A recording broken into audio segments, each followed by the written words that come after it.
Veja também os destaques nas comissões da Câmara. Dia movimentado nas comissões. No auditório Nereu Ramos acontece o seminário 34 anos da Lei de Anistia.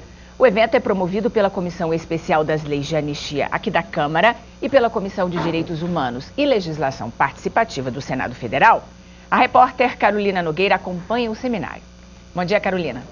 Bom dia, Adriana. A lei de anistia, então, ela foi discutida e editada ainda durante o governo militar, ainda durante a ditadura, para reverter punições às pessoas que na época eram consideradas criminosas políticas. Ela garantiu, então, o retorno dos exilados, a volta dos direitos políticos desses cidadãos e a reintegração de pessoas que tinham sido afastadas de funções públicas.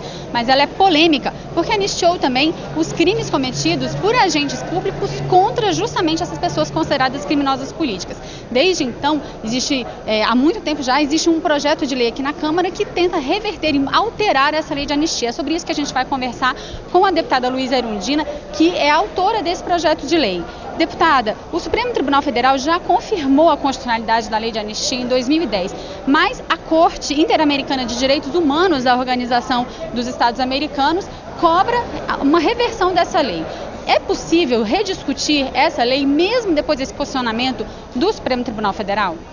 Olha, a decisão do Supremo não encerra a discussão sobre uma questão que é regida não só pela legislação nacional, mas também pela legislação internacional de direitos humanos, que o governo brasileiro subscreve, é subscritor das convenções da Organização Americana de Direitos Humanos e que propalou uma sentença condenatória contra o governo brasileiro no sentido de reverter a interpretação da lei da anistia brasileira, que anistia não só as vítimas de tortura, de assassinatos, de estupros, portanto, de violação, de graves violações aos direitos humanos, mas também anistia igualmente os que cometeram esses crimes. E para isso é preciso reverter ou dar uma nova interpretação à lei da anistia brasileira.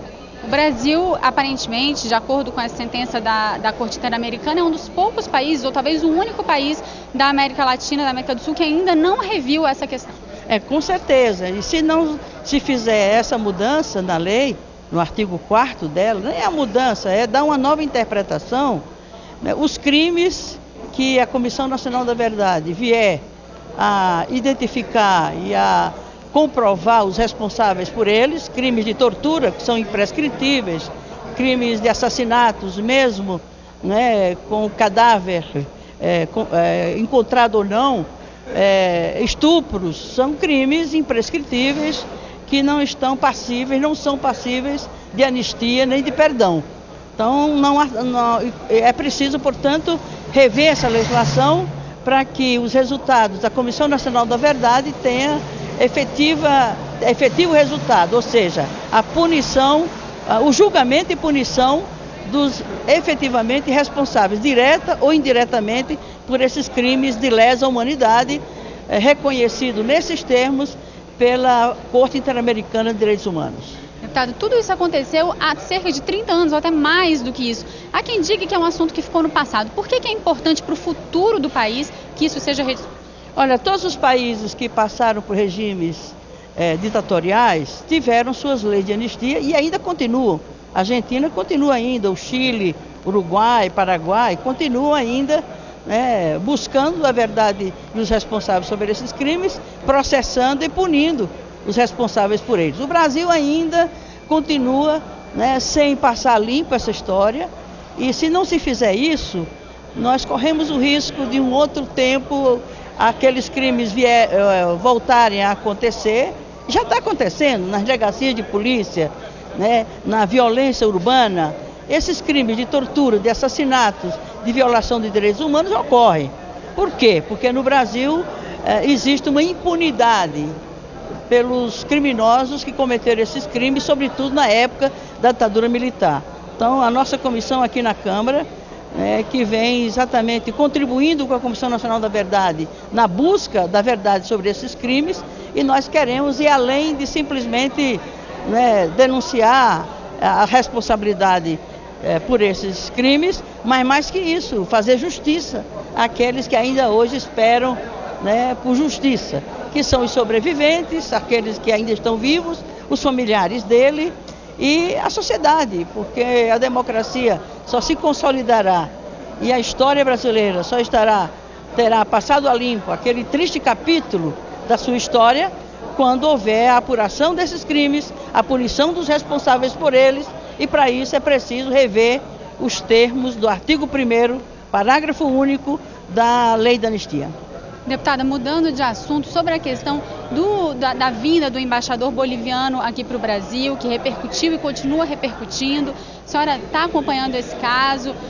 Alguns partidos querem investigações aqui dentro do Congresso Nacional. A senhora é a favor disso? Eu sou, porque a coisa está mal explicada, né? E há até uma dúvida da responsabilidade de quem autorizou, né, a saída dessa pessoa que estava na Embaixada do Brasil, né, em La Paz, na Bolívia, sem autorização do governo boliviano, ou não sabemos se houve ou não, e o próprio ministro das Relações Exteriores disse também que não deu essa ordem, né, o embaixador que estava acompanhando o caso, né, também não deu uma explicação, né, suficiente para se esclarecer como aconteceu essa vinda, né, de uma certa forma, né, uma vinda de um país para o outro, de uma pessoa que está sendo perseguida pelo governo, portanto um preso político, não pode acontecer da forma como aconteceu. É preciso passar essa história a limpo para que as relações entre esses dois países,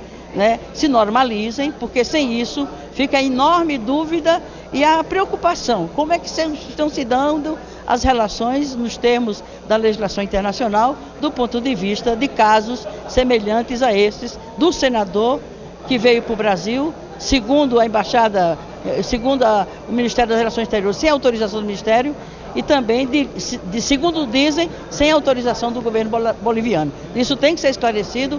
A Comissão de Relações Exteriores da Câmara e do Senado devem, né, instaurar um processo para apurar toda essa verdade, porque senão vai ficar muito mal para a imagem do Brasil fora do país. Deputada Luísa Erundina, muito obrigada então pela sua entrevista. Agradeço o acompanhamento que vocês estão fazendo a esse momento muito importante da história brasileira. Bom seminário para a senhora, muito obrigada. Nós voltamos ao estúdio.